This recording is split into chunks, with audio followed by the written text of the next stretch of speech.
Welcome to the Savvy Dentist podcast with Dr. Jesse Green, the show where great dentistry meets great business. Listen in each week as we bring you an inspiring person who will share their story, ideas and business techniques to help you create a practice and a life you love. And now introducing your host, Dr. Jesse Green. Hi everyone, it's Jesse Green. Welcome back to SavvyDentist.com and to the Savvy Dentist podcast. Great to have you here for another episode of the show. Now, my guest today is Tim Castle, and Tim is a 3 times, soon to be 4 times author. That's complete overachievement in my view, but Tim's books are phenomenal. We spoke about all of his books, but we started with a conversation about one of his books called Be the Lion. And really, Be the Lion is all about understanding who we are at our core, understanding our innate strengths, our innate abilities, and how to use those strengths and abilities for best effect.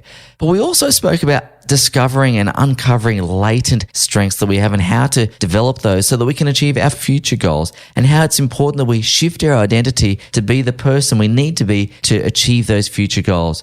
We then transitioned to have a conversation about negotiation and decision making, and we spoke about how to make great decisions in complex and uncertain environments. We spoke about making decisions with incomplete information and how to use that strength of the lion, the courage of a lion, to make great decisions. We spoke about A-B decision making and how to recover if we make a boo-boo. And then we spoke about negotiation and really about how to move beyond win-win and how to ask for the things we really want in a negotiation, and how to be aware of anchoring and how to use anchoring, but how to make sure that we're not being anchored against. So it's a really useful, practical conversation about all of those things. At the end, we spoke about sales and how to use momentum in sales, and Tim outlined his framework around that. And really what Tim presents, I believe, is a really comprehensive way of thinking about business and life. Whether it's negotiation, whether it's about decision making, whether it's about selling, it's all underpinned by knowing our strengths. It's all underpinned by being clear about our identity. And this whole body of work is really useful, I believe, to lead a rich and rewarding life in whatever facet of work or stage of life you're in. I think there's a lot in here that Tim shares that's going to be really practical and useful. Now, if you're the sort of person who's a business owner who wants to grow their practice and really, whether that's earning more income or creating more free time in your life or just having more fulfillment from your practice, then I'm going to encourage you to come across to the Savvy Dentist group, because in that Facebook group, we talk all about the things required to be that lion, to be that person who can, develop the business that they want, whether, as I said, it's earning more money or having more free time or more fulfillment. It requires a mindset. It requires an identity. It requires skills and competencies. And in that Facebook group, we talk all about those things that are going to help you achieve your goals and your ambitions for your practice and indeed your life. So all you need to do is look for Savvy Dentist in Facebook, find the group there. And if you're a practice owner, come and join us. We'd love to welcome you there and continue that conversation. But for now, let's get on to our chat with Tim. Have a pen and paper handy, because there's plenty of pearls of wisdom coming for you right now. Tim Castle, thank you so much for joining us here on the Savvy Dentist podcast, all the way from Singapore. How's things in your neck of the woods, mate? Thank you so much, Jesse. Things are great. It was an early start to the morning, just how I like it. Well, here in Canberra, it is freezing. We're going through an Arctic blast in the southern or eastern parts of Australia at the moment. So I certainly have weather envy at the moment for you. I'm looking at you. You're in a shirt. I've got about 6 layers on, and I'd kill for a little bit of warm weather at the moment, mate. Yeah, I understand. It is pretty humid, though. People are complaining about how hot and humid it is, but we shouldn't complain, really. You've sold it in perfectly. Very good. So Tim, you are the author of 3 books. You've got a 4th one out on the way. You've written books on negotiation. You've written a book called Be the Lion. You've got a book called The Art of Decision Making. That's a lot of writing. I feel completely inadequate having only done 1 book. You've got 3 and 4 on the way. How did you find your way into this world of authorship, being an adventurer, being a speaker? How did you find your way into this world? Well, that's it. It was essentially an adventure, and it came up when I was living in Australia. I went on holiday with a friend who was a bit of an entrepreneur. He was an app developer. And we got talking one night on the balcony, and I wanted to give back. I wanted to make an impact with some of the experience that I was having. And so one of the best ways was to go on this adventure of writing a book. Now, that was an adventure because it is so much more of a journey than you realize when you go on that. It took me over 3.5 years to write the first book, and the mission was to get to the end of it. That was the goal. It wasn't to sell hundreds of thousands of copies. It wasn't to become a bestseller. And little did I know, when you start writing a book and you invest that much into your story, it also changes you and you start falling in love with the process. I'm sure, as you know, you wrote your book as well. And I absolutely love it, right? So writing has become part of my identity. And that has always left me, when I get to the end of a book, Jesse, there's another book waiting in my brain. And I just can't help, I have to get it out. So Be the Lion came straight off the back of The Art of Negotiation. And that was almost like the gift that I wanted to give the world. That was the journey I'd just been on over the last 5 years, where I transformed from someone who didn't know where they were going, didn't have a purpose, but knew they were set for a life of more, knew they wanted to give more and do more with the skills that I had.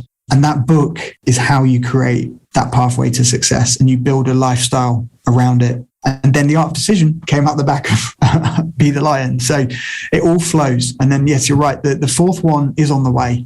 But had a baby in between. So let's say that took a little bit longer as well, but not so clean. Yeah, fair enough. Well, the thing I've always thought about writing is it forces a clarity of thinking, and it allows you to distill your ideas. It allows you to really synthesize those. And I always found that it gave me the opportunity to stress test my ideas, things that you do intuitively. You go, is it just me that can do this, or is this, relatable and translatable to others as well? But I wanted to start with Be the Lion because I think that there's some real thoughts around creating a life that's rich and meaningful, and it's a foundational piece of work, of course. So I wanted to talk a little bit about starting with purpose and meandering through life versus having intention around life, and why so many people find it hard to identify a purpose. Why do we get caught up in the day-to-day and feel like one day turns into another, which turns into a week and a month and a year, when sometimes, if I'm hearing you correctly, you've been able to be a bit more intentional around that and go, hang on, let me design this. Let me do this with an intention. What is it that stops people from getting intentional about their life? I think at the moment, especially on Instagram and different social media channels, there's definitely this inborn expectation that you should have it all figured out. And that's thrust at us every single day. And in reality, it takes a lot of hard work. And I think people underestimate just how many days you need to journal in a row, how many times you need to repeat your goals to yourself, how clear and how much clarity you need to have over your big vision for your life. And that big vision, right? It has to be something that's going to inspire you. It can't just be, this is the mistake people make, is they do what they think they can achieve. They set a big vision that they think is possible, not what they actually want to achieve. And that's the first mistake, right? Because then it doesn't inspire you to stick with it, especially when time gets tough, right? And it will. The moment you go out to record that course or to start that business, you'll get splashed by the bus with the water. The dog will trip you up. Every single thing is going to come at you the moment you try to change your life in that way. And why is that? Because it all comes down to your habits or your paradigm, what's inside of you. And that is seeking comfort. And what you're doing isn't going to be comfortable. You're looking at this big vision and you're going to have to change a lot about you. You're going to have to invent a new model, a new way of life, because if you keep doing what you've been doing, you're going to get the same results. And so your want has to be bigger than your habits, your current habits. You have to be able to push through that.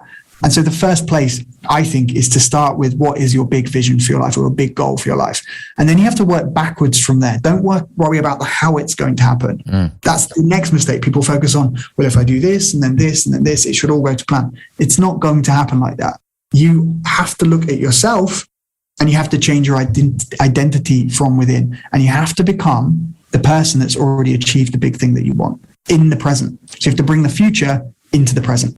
And that's pretty difficult for people to grasp. Yeah, but it's really important because I'm going to go back to your introduction. You said, my identity is now as a writer. So obviously you had that big vision for yourself that you were going to be an author, that you were going to become that person, and you became the person. And now, of course, nearly 4 books down the track, you're the author. I wanted to talk about the tyranny of how, because we do get caught up all how. Yeah. Most of the people listening to this podcast will be dentists, but there'll be a lot of people as dentists. We're very linear, type A personalities, step by step by step by step. We like a process. But what I'm hearing you say is it's not quite as clean and as simple as that. There's a lot of internal work that goes on. It's not easy work to get through, but we've got to sit with it and wrestle our way through it. When you're sitting there and you're journaling, you're thinking, I don't know about you, but I've been through that process and I found it hard to land on clarity for a while. For people who might be having that same issue with finding clarity, finding their purpose, identifying what that big vision is, and getting something that really resonates with them rather than the first thing that pops to their mind. What's your thoughts around persisting with that and sticking with it? And again, I don't want to ask the how question, but I'm going to ask the how question. How do you develop the patience with yourself to be able to do that? Great question. I think if you're talking about type A type people, you have to first understand who you are at this current stage and your tendency to probably push for perfection. Yeah. You probably want, do you know what I mean? You want 100%. And get that certain outcome. And by golly, you're going to get it. And so when you don't get it, it's frustrating. And then you give up, or you wrestle with it. And then you build in this expectation or this cycle where you're just going round and round and round. And I have people come to me who want coaching, who want mentorship, who have been stuck for years, very, very successful people, very successful in their field, amazing at what they do. And the trick that they're missing is just to let go of that expectation and to start falling in love with what they're doing. And notice when they start falling in love, because that's telling you something. It's always going to come from within. What are you doing when you let your mind go? What are you doing in your ideal world? You've got to put yourself in the place where you start touching the dream. So there will be something that you're gravitating towards. There will be someone that you're admiring that gives you that buzz, that when you watch what they're doing in their life, you're like, hey, I want some of that. I could do with some of that. Yeah. But I'll do it when. And that's the next mistake. You go, I'll do it when this happens, or I do it when I get the money, or I do it when I build my business to this level. No, you've got to start doing it now and putting yourself in that position so that you start creating a different vibration inside. And again, if you're type A, this will all seem quite difficult and airy-fairy and probably laughable because it isn't following a structured process. It's all got to come from your inner self. It's not looking at a result outside and then figuring out, what do we do to make that result happen? It's come from within to begin with. And so you've got to get clear. One of the ways is visualization. So just by spending time visualizing what it is that you might want, you're going to start getting closer. Secondly, you've got to take action. So you'll start having anxiety, frustration. If you start taking inspired action, no matter if it doesn't work or not, you've got to be willing to fail. You've got to be willing to embarrass yourself, be humble enough to take the hit if it doesn't work out. And so by taking inspired action, you're going with the mindset of, look, I'm a white belt in this. I'm a learner. I'm not basing my self-esteem on winning all the time or the result all the time. I'm basing my self-esteem and my identity at this stage on the willingness to try and figure this out. And that's probably the first change you need to do to get closer, is to let go of that perfection, let go of the idea that it's going to be easy, and just start feeling things out, trusting yourself and your intuition. Dentists tend to be perfectionistic by nature. And if you're not perfectionistic by nature, you do become that over time. And dentistry really hones that precision. And, that serves dentists really well. Patients want their dentist to have that high attention to detail. What I find, though, is dentists self-flagellate when things don't go right. They're very self-critical. They tend to see fault before they see virtue. And it's because as healthcare workers, we're trained to look for things that aren't right. But what I really appreciate what you've just shared there is attaching your self-esteem to being in the arena, having a go, not attaching your self-esteem to the outcome. Because I know over the past, before I kind of figured out a few things about myself and my life, is I'd be judging my success by external measures. Have I got this? Have I done that? Rather than who am I becoming in that process. And your book is called Be the Lion. And I wanted to ask you, maybe this sounds like a cheesy question, but what is it about lions that you admire? Because I'm assuming, and tell me if I'm misassuming or misunderstanding you, there's got to be some admiration for the incredible animal that a lion is for you to call a book Be the Lion. What is it about lions? Oh, for sure. Like lions have been a symbol of courage and boldness for centuries, right? They're on flags, that goes way back in time. But for me, it also comes down to that strategic perspective. A lion is very strategic. It knows what its advantages are, right? So it's got really good eyesight. So it can hunt at night, for example. So it doesn't then go and try and hunt in the day all the time. It chills out. It goes and relaxes and does what, and then it hunts at night where it's going to be successful. So it plays to its advantages. And so if you're being the lion, you've also got this standard of excellence. Obviously, you're king of the jungle, but you've got to maintain that standard. It's always about continuous improvement. If you suddenly one day wake up and you think, I want to be a mouse today, unfortunately, it holds you as a lion to that standard that you're going to keep improving and that you are going to be king. When we think about being courageous and we think about what's within courage, because like being persistent, right? You can break it down into other principles. It's about willpower. It's about perception. So something you just said, Jesse, was dentists tend to self-flagellate. They tend to look at what's bad. That's a perception issue, right? And so you've got to work on your perception. You've got to work on changing that, because if you do not change your attitude, you're literally, it's you versus you. And this is what everyone means when they talk about it's you against yourself. Yes, because you're putting a cap and a ceiling on you'll never get higher than that cap and that ceiling of what you believe you can do, your self-limits.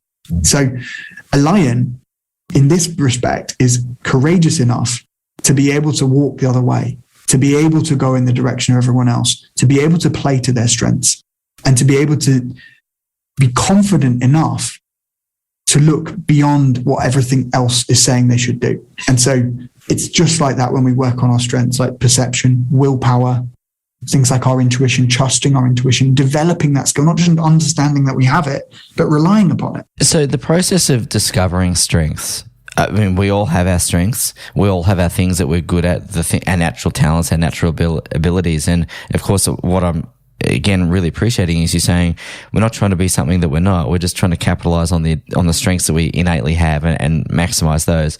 I wanted to ask you, again, for some people who might be listening to this going, but Tim, I actually don't know what I'm good at. I've spent so many years kind of doing what I'm doing. I've lost sight of that inner sense of self. I'm not quite sure who I am. I'm not quite sure what I'm good at. Is there a process of self-discovery around that strength finding there? Oh, for sure. Like you're going to have strengths that you have relied on to get you this far. I think that's the, you're going to have those strengths, but then you're going to have strengths as well within inside that need to be developed. And if you develop them, they're the ones that you'll fall in love with. So again, when you think about strengths, you need to become mentally prepared for action, because you've got to have a discipline in your brain to keep that negative voice out so that you can then go on that process of discovery. So I would say you've got to get a motto or some sort of value system in place. So what is your values? Like, is it to leave an impact on the world? Is it to contribution? Is it a legacy? For me, it's to help other people achieve their big goals and become the best version of themselves. And my motto is believe it is possible. So when I've got that value, I can then go looking for my strengths, because my motto is believe it is possible. So I know that I'm talking about possibility. So if there's something there that I think might work, say it's going in to sell a new deal or go in to talk to a publisher or get on a TV show or all of these, I've got to follow it. It comes back to my values. And so I would say if you're wanting to discover new strengths, you've got to look at what you value in yourself, bring that in, and then start acting that way. Start becoming your values in a more congruent way, because when you get in congruence, you start to trust yourself. And then when you start to trust yourself, you'll be bolder in the actions you take, and you will be less judgmental. Let's face it. What's actually stopping you? It's the judgment of yourself, of I'll be embarrassed, I'll look silly, I don't know what to do. And that's where you're stopping. By trusting yourself and having that self-reliance and that self-love, you can do anything. Like, it doesn't really matter what you do. You've got to be willing to do that, right? Yeah, 100%. And I guess that feeds into some of your other work around decision making as well, because that's going to inform the decisions that you make. And you've got the book, of course, called The Art of Decision Making. And when I first saw the title of the book, I'm thinking, like a whole book on decision making, that's going to be a short book. But the more I thought about that, the more I thought, actually, no, that there's a lot in that. What constitutes a good decision? My mind straight away goes to, I can sleep in the evening. If I can go to sleep at night, I've made a good decision. If I can't and it's keeping me awake, I know there's something up. Right? It's good. Your body's going to tell you. The reason I ask that is sometimes we get into this fear again of, do I jump left? Do I jump right? Do I decide to do this or this? And oftentimes there's that, freeze in the middle of not making a decision at all. And I think people become afraid of making a poor decision, that they make no decision. So I wanted to ask you a little bit about the decision-making process. And again, it sounds very simplistic, very basic, but I also think if we start with some foundational pieces, it allows people to be more effective in their decision making moving forward, taking the courage of the lion into their decision making process. And I wanted to ask you a bit about that process. Yeah, I like that, Jesse. I love how you brought the lion in there as well, because the lion does underpin all of these things. If you want to be good at negotiation, sales, and decision making, you've first got to change that self-identity. You've still got to step in and be the lion. So with decisions, I think if you're someone that's worrying and, like you said, not going to make a decision because you go round and round and round, you've got to de-risk it as much as possible. So successful entrepreneurs, they're not actually trying to take as much risk as possible. They're trying to take as much risk as possible with the downside capped. And so you've got to do the same thing. Think about it like this. Whatever, you've got to play it out, draw it out. So it's like an A-B diagram. If I do this, what will happen? And then if I do that, if it all goes wrong, how can I get as quickly as possible back to where I am right now? So you've got that safety net, right? So you're figuring out the way back to where you are currently. What's the worst case? What's the worst case can happen? And how would I get back?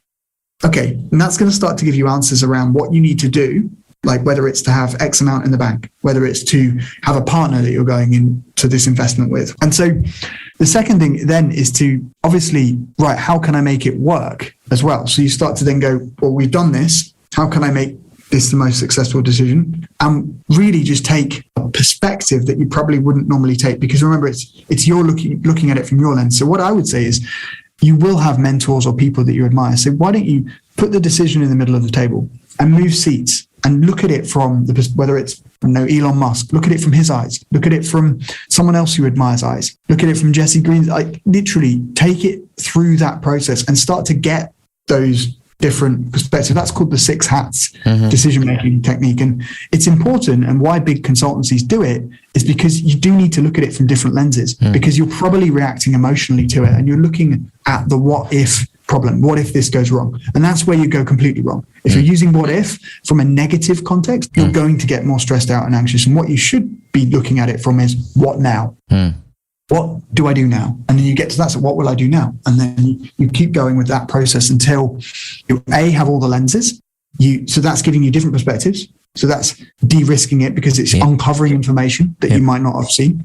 And you can look at it from a financial lens. You can look at it through a philosophical lens, through like your values lens, all these different lenses. And then you're also thinking about that decision as a mind map. When you know what you will do, if then decision making. So if this happens, I'll do this. If this happens, then I'll do this. You've already got a plan. It's really just following the plan then. And as you do that more and more, you'll trust yourself. And I think that ties into making decisions with incomplete information, because let's face it, I mean, if everyone knew what the best decision was going to be, you'd just make the decision, right? You just kind of get on with it. I guess the challenge with decision making is incomplete or uncertainty around the information that you've got. So what I'm hearing you say is if you go down that A-B path, that series of A and Bs, you identify the potential pitfalls or hazards and you mitigate those risks, you think about how you can get back to your starting point as quickly as possible.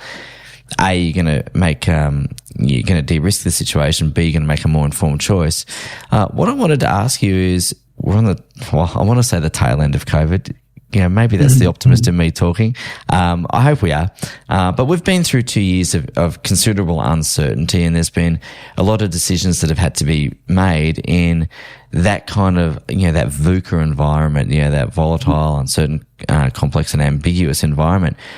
Is there anything else you'd add to what you've said or is it the same thing when you're talking about that complexity or uncertainty on a broad scale like we've just been through? Because I know some people are thinking, some people are genuinely scarred by what's been on over the last few years, and some people have adapted beautifully and managed fine, but others have really kind of taken a few psychological hits in that process as well. I completely get it. Yeah. I think now is the time for empathy more than ever. Like if you're in a business and you're selling or you're doing different things, you're making decisions, it's the empathetic sellers, the ability to understand what someone else is going through, right? That person might have been psychologically scarred, you as well. That's an advantage, right? Even if you have, right, you can relate to others in a different way now because you've been through it, and that is your strength, right? And everyone else who's a shark, who's going out there and trying to manipulate, trying to influence, they will go by the wayside, especially in these times. And I'd say don't make permanent decisions based on your emotions. That's the first thing. You've got to outlast the emotion, get away from the emotion, and then make a decision. Never make it if you're in a negative headspace, never make it. Always be making it from that place of calmness. And so meditation is obviously key. Like it works. There's a reason why these apps like Calm and Headspace are taken off. I've also got an app called Level Up, Elevate Your Life, and it's about integrating your habits into your life. And it's things like this, that these tools are there for a reason.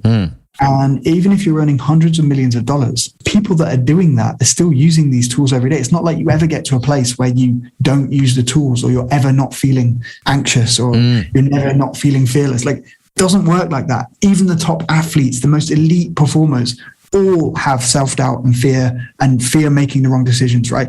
What they've trained themselves to do, which is what Be the Lion is overcome that and be able to perform. The reason why that then looks like they don't have any fear is because you're not seeing it, but it doesn't mean it doesn't exist. Of course it does. Like, it's all there. That's human. And so it comes back to how you empathize with yourself and with others. Yeah. And then just that's what it's about. I wanted to shift gears for a second, if we can, Tim, because I want to talk a bit about negotiation, which might seem like I'm kind of radically veering into another lane. But I do think that negotiation does require courage as well, and the courage to ask for what you want. Sometimes people feel a bit timid about asking for what they want or trying to negotiate what they want in all the rest of it. But again, I see the whole idea of courage and those lion qualities coming through and all the things that you talk about. So I think that, you know, it's a really good foundation, as we said. What does negotiation mean to you? And I guess trying to give people some ideas of where negotiation fits in their life, because sometimes, you know, when we think of negotiation, we think of The Apprentice with Donald Trump or whoever it is, you know, negotiating $1 billion deals. But there's day-to-day negotiations we all experience, and I just want to talk a bit about that to make it real for everyone. Yes. The biggest misconception with negotiation is that the media has portrayed is that you've got to be hostile, you've got to go in there, you've got to do a winner takes all mentality. But what we're really talking about is distributive negotiation. And that doesn't just mean win-win. Win-win is also a misconception, because that's about compromising. Negotiation is not about compromise. Negotiation is about putting the right deal on the table for yourself, and at the same time allowing the other person to see why that's the best deal, because you have to build this muscle, and you have to be willing to be able to, like you said, ask for what you want in the right way, at the right personal level, because you've got to understand who you're dealing with. So, for example, if you're dealing with someone who's dominant, they're uber competitive, they're results focused.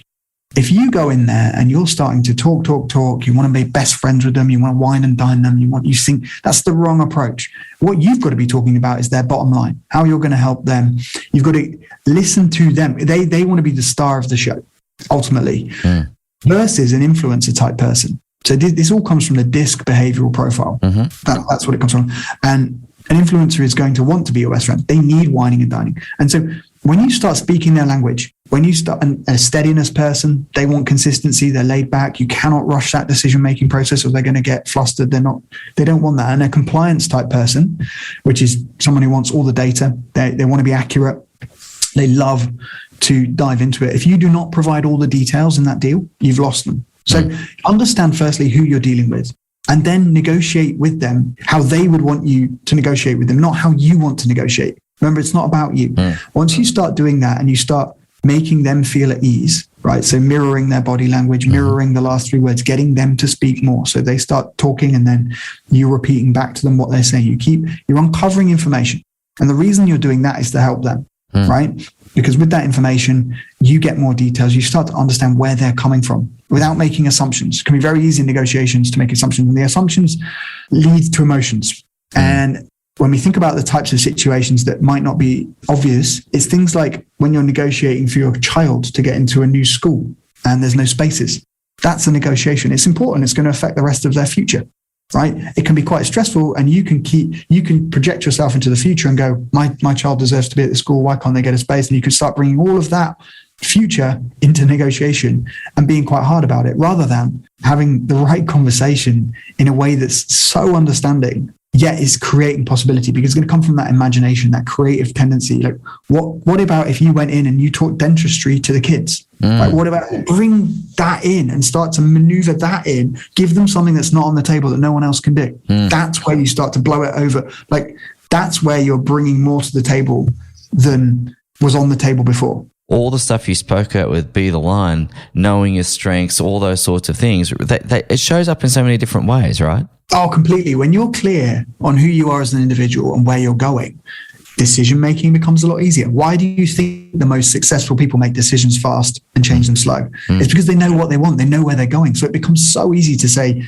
yes or no to that decision. Why do you think they're good at negotiation? It's because they are able to put themselves in the position of the other person, yet hold what the value is that they can bring, have that. And almost when you're an expert negotiator, you've got to assume that potentially the other person isn't. So it's your responsibility to make this a good negotiation. You've got to be able to think creatively for both parties, to show the way, to lead the way. You've got to lead in that situation. And sometimes that isn't how we think. It's about letting the other person speak for a lot longer than you think. A lot longer. Like the top salespeople are the ones that they do 46% of the talking in a meeting and they listen 56%. The bottom salespeople, it's flipped. Yeah. They do 72% of the talking. They're doing 28% listening. And that the data shows you something. It sure does. It's about that understanding. I wanted to ask you about the optimum conditions for negotiation and whether there is such a thing as optimum conditions for negotiation to begin with. We've spoken about matching, the style. So if you've got a D type, dominant type of person there, or an I type or an S or a C, using the disc profiling, negotiate in a way that is familiar with them and desirable for them. But what other conditions are conducive to effective negotiations? For me, I think you've got to bring the energy. Everything comes down to, and this is only something I've learned after the books, right? This is extra stuff. This is where I'm going now. It's more around that connection, and you've got to match the frequency of the outcome you want. And if you're not there, you won't be responding in the right way. If you come in and you're like, if you're wanting to do $1 million deal or $10 million deal or whatever, you can't come in at a $50,000 energy. You've got to come in at the person that will be doing the $10 million deal. The other side is knowing what's already in your favor. Okay, so you've got to think it through. Don't just sit there, walk into it and expect it to be the best negotiation ever. Really dive into it and think about, again, if-then decision-making so that you can operate on the fly. If they say this, I can say this. If they go here, I'm going to go here. If we talk about a number, don't just talk about one number. Present a range. Like make it, these are really simple tips. Do it in a range, right? Gives you flexibility. Anchor to the top of your range. Start the bottom at where you really want to hit. So you're always going to win, right? You're always going to get the way you want. And you can overdo it, right? You can put the range that you put on the table way above where you want. So that then that's an anchor to the top space. And then they come right back down. No, we can never do it at that level. But they're going to come in probably closer to where you actually wanted to go. And therefore you've already set in your favor. Don't use standard numbers. Don't say, I want, this is for sale for 500. Yeah. Use even numbers, then mix it up a little bit. Put some other numbers in. Make sure you've thought it through, because that's going to show in your confidence. And and what I mean by confidence is you're confident enough to have a space where you can hold their distrust, their unsureness, their anxieties, their frustrations, their emotions. You can hold that space for them and you not get emotionally rattled, and you can empathize with them. And when you do that, that's where you're going to have a conducive, good negotiation, because you're in control. So many questions about that. So many good questions that come through my mind. And I wanted to ask you a bit about the anchoring piece, because I think, again, you mentioned that very quickly, but I think it's a really important concept. Can you just go into a little bit more depth about that anchoring piece? Because I think that there's some real power in what you've just shared there. Again, it comes down to presenting a situation in the mind of the other person. Yeah. And so if you are anchoring, the first number or thing that you're saying has got to be, it's going to set the tone. It's going to set the bar. So I can go in and do it in jest. If still anchored it, I can go in and say, yeah, well, okay, it's clearly a negotiation. Okay, what are we looking for? Oh, I want this. And I can throw out a number or a situation in jest and still anchor. And still, well, we know this is, look, Barry, this is what we're aiming for. This is what I want to get. And they'd be like, like they can understand it's a joke, but at the same time, I've anchored up there and it's out there now. And then what we can do is go, well, okay, cool. Let's work this through then. and then they can tell you. So anchoring is about, and that can be in anything. They can anchor on you as well, right? Phrases that they will use on you is, we've never done this before. This doesn't happen in the past. This isn't our policy. This is anchoring to the past. This is anchoring. It's not just numbers. It's not just ranges. It's be careful and understand anchoring, because it will be used on you. We've never done this before. This isn't usual. We can't do this. This isn't what clients usually ask for. These are the packages that we usually provide. This is the way it usually gets done. All of this language is anchoring. And so be careful with language, and you use it as well to understand when you're anchoring and when they're anchoring on you. And if someone's trying to anchor on you, how do you be nimble enough to not fall into that pitfall? I think as well, or just recognize it. You've got to bring awareness. So everything is either awareness or ignorance. And again, what will trip you up is if you're too emotional in that conversation. You won't see it. It'll be so subtle that you won't realize that the anchor's already been dropped. You've got to basically radically move through that and create another scenario where the anchor wouldn't apply. And you're almost off track. So anchors will get used on you. And the way you deal with them is you stay calm, completely calm, and then you counter it with another question. You can't be answering their anchor. You don't bring attention to the way they normally do things or like what they're saying. You ask them another question that then opens it up again. You want to keep trying to open up that dialogue and understand and get them talking, so that hopefully there's a place and there'll be a moment when you realize and they realize that this is a unique situation, that you're not just talking about a standard deal. This is going to go a different way. There's no other way. It's going to happen in a different way. I really appreciate that. I want to ask you about the relationship between negotiation and sales. Now, your fourth book coming out is going to be all around sales. In dentistry, I think the language is changing, thank goodness, because dentists are becoming more comfortable with the word sales. Traditionally, people have used case presentation, case acceptance, but it's sales basically. Sure. So I wanted to ask you a bit about what's coming up. Well, what are you writing about? What are you talking about? I know that there's some resources we're going to be able to give out to our listeners in the show notes, so we'll link to that. But what sort of things are you thinking about when it comes to sales? And again, how does this tie into the line? So the book is going to be potentially called, it's all about my framework for momentum. So building the momentum sales person. So creating momentum, the ability to create momentum. And so momentum stands for mindset, opportunities, motivation, energy, nailing the pitch, time management, understanding, and more. And that is my momentum sales model. And what it really stems from is the fact that most people in sales will reach a plateau at some point, and they'll try every strategy under the book, and then they'll start panicking when they're not hitting their numbers or their targets, or in rough times like we're in now.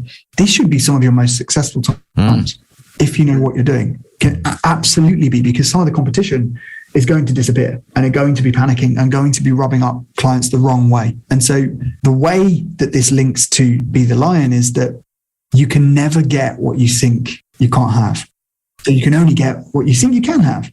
So you have to believe you can get it to begin with. You have to change. If you don't fix that identity and you don't think that you're worthy of building that business or that money or that practice or whatever it is, you can do everything that I'm going to teach you, and it's going to not move the needle. It might move it temporarily, but you'll always come back to where you were. And I see this in salespeople all the time. They panic, they send out 1,000 emails, they expect to get stuff.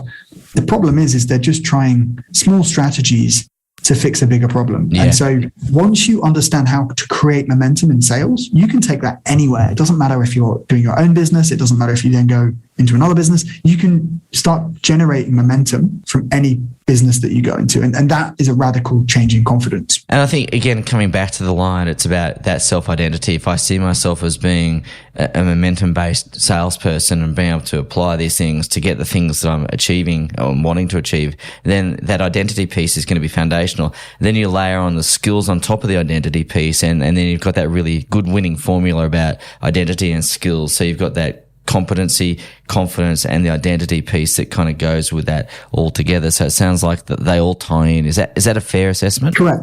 Definitely. It all ties together. And I'll leave you with two more things. Like, if you're wanting to quick start, get momentum, I do something called the 9 before 9 a.m. strategy. Okay. That's really reaching out to 9 prospects before 9 a.m., right? Every day. Yep. Right? Once you start creating that wave of momentum, you start becoming someone that expects a lot more from yourself. And so you hold yourself to that. That's quite hard to do, to generate 9 prospects that are qualified, that are target clients that you'd like to have before 9 a.m. every day. I guarantee you'll start seeing some more decent meetings go in the diary. And that's what we're about, right? Don't try and sell everything up front. It's nothing to do with, you're just trying to sell them on having a meeting with you, on getting that time in the diary. Then sell them on what you've got. And remember, you're not selling, you're just providing a solution to their problem. That's all you're doing. And if you provide the right solution, the money's going to be there. Don't worry about the money's already there. You've just got to fit the solution in. I love that. And that comes back to, again, coming to your point earlier about DISC and all the rest of it. It's about knowing who you're talking to, understanding what they want out of that whole process. You know, again, this happens in dentistry all the time. I've never yet had a person come in, Tim, and said, I'm so glad to be here for my filling, right? Said no one ever, right? Yeah, like no one wants a procedure in dentistry, but people want an outcome, and they want the outcome that they see the procedure is giving them.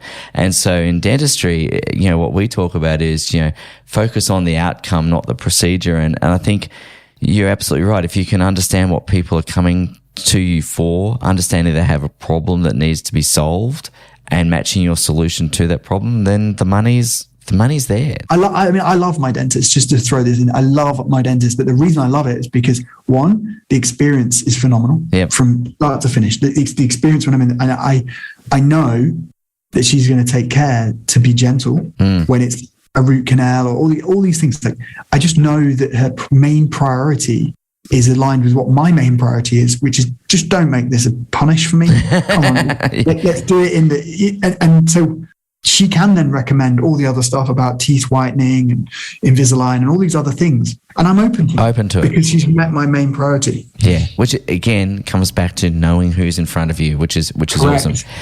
Hey, Tim, you've been really generous with your time, mate, and I'm really conscious of the fact that, you know, I've kept you over, but I really want to say thank you for walking us through your huge amount of work and how it all ties together. And what I really like about it is it really does stem from that piece of being the lion and the self-identity, knowing your strengths, playing to those strengths, and then taking that into a variety of different arenas, whether it's decision-making, negotiation, sales. I can't wait to see book number 5. I'm just putting it out there. I know book number 4 is not quite there yet, but you said that out of every book comes another, so I'm looking forward to seeing what number 5 is. No pressure, but I'm really grateful to you for taking the time, mate. It's been really wonderful to talk to you. Oh, thank you, Dr. Jesse Green. No, it's been a privilege and honor to speak to you today. I've had such a good time. It's been a joy. Thank you, I'll mate. do it again any second. Thank you for listening to the Savvy Dentist podcast. For more episodes, go to drjessegreen.com/savvydentist. And to discover how to build a high-performance dental practice, visit drjessegreen.com and download the free report.